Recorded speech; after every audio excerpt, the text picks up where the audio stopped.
నెల్లూరు నగరంలో senior most politician, సుమారుగా 40 సంవత్సరాల నుంచి రాజకీయాలు చేస్తున్నటువంటి నల్లపరెడ్డి ఫ్యామిలీకి సంబంధించినటువంటి ఒక రాష్ట్రంలోనే ఒక senior most politician Prasanna Kumar Reddy గారు.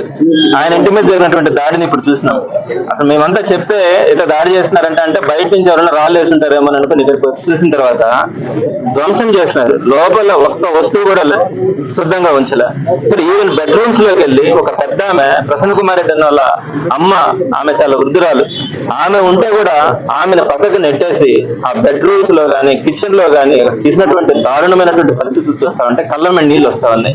కింద చూస్తే ఆ కారుని చూస్తే మనుషులు కనుకుంటే ఆ మనుషుల్ని చంపడానికి కూడా ప్రయత్నిస్తా వాళ్ళు చేసినటువంటి దారుణమైనటువంటి ఘటన చూస్తే మాటలు కూడా రావట్లా. సో ఒకవేళ పొలిటికల్ గా చూస్తే మీరు విమర్శించి ఉండొచ్చు, ఒకవేళ ఆ విమర్శలకి ప్రతి విమర్శలు చేసి ఉండొచ్చు, రాజకీయాల్లో ఇవన్నీ సహజం. కానీ మీరు ఏదన్నా మీకు తప్పు అనిపించండి, మీరు మాట్లాడండి.